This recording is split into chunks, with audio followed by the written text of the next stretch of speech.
यहोशू अध्याय 4। यहोशू अध्याय 4।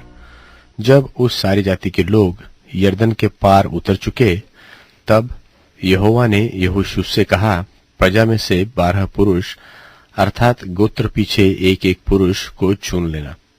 यह आज्ञा दे कि तुम यरदन के बीच में जहां याजकों के पांव धरे थे, वहां से 12 पत्थर उठाकर अपने साथ पार ले चलो, और जहां आज की रात पड़ाव होगा वहीं उनको रख देना।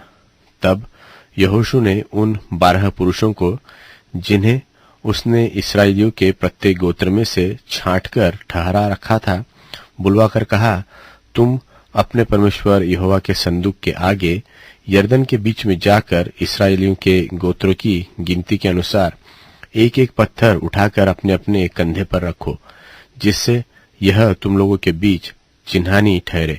और आगे को जब तुम्हारे बेटे यह पूछे कि इन पत्थरों का क्या मतलब है, तब तुम उन्हें यह उत्तर दो कि यरदन का जल यहोवा की वाचा के संदूक के सामने से 2 भाग हो गया था, क्योंकि जब वह यरदन पार आ रहा था तब यरदन का जल 2 भाग हो गया। सो वे पत्थर इस्राएल को सदा के लिए स्मरण दिलाने वाले ठहरेंगे। यहोशू की इस आज्ञा के अनुसार इस्राएलियों ने किया, जैसा यहोवा ने यहोशू से कहा था।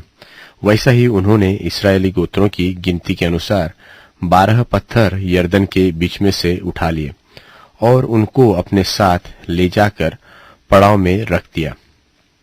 और यरदन के बीच जहां याजक वाचा के संदूक को उठाए हुए अपने पांव धरे, वहां यहोशू ने 12 पत्थर खड़े कराए। वे आज तक वहीं पाए जाते हैं। और याजक संदूक उठाए हुए उस समय तक यरदन के बीच खड़े रहे, जब तक वे सब बातें पूरी न हो चुकी, जिन्हें यहोवा ने यहोशू को लोगों से कहने की आज्ञा दी थी। तब लोग फुर्ती से पार उतर गए। और जब सब लोग पार उतर चुके, तब याजक और यहोवा का संदूक भी उनके देखते पार हुए।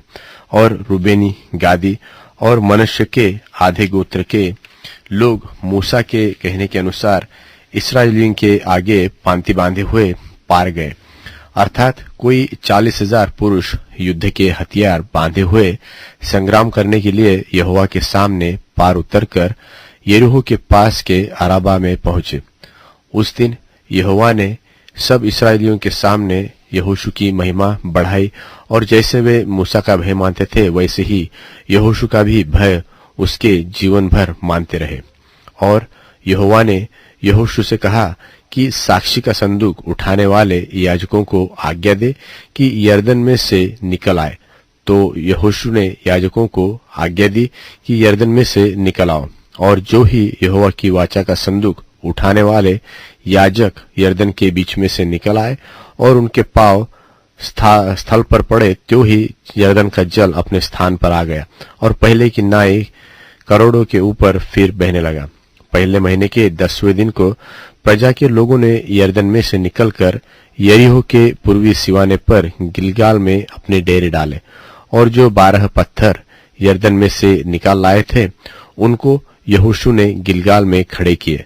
तब उसने इस्राएलियों से कहा, आगे को जब तुम्हारे लड़के वाले अपने अपने पिता से यह पूछे कि इन पत्थरों का क्या मतलब है, तब तुम यह कहकर उनको बताना कि इस्राएली यरदन के पार स्थल ही स्थल चले आए थे, क्योंकि जैसे तुम्हारे परमेश्वर यहोवा ने लाल समुद्र को हमारे पार हो जाने तक हमारे सामने से हटाकर सूखा रखा था, वैसे ही उसने यरदन का भी जल तुम्हारे पार हो जाने तक तुम्हारे सामने से हटाकर सूखा रखा, इसलिए कि पृथ्वी के सब देशों के लोग जान ले कि यहोवा का हाथ बलवंत है, और तुम सर्वदा अपने परमेश्वर यहोवा का भय मानते रहो।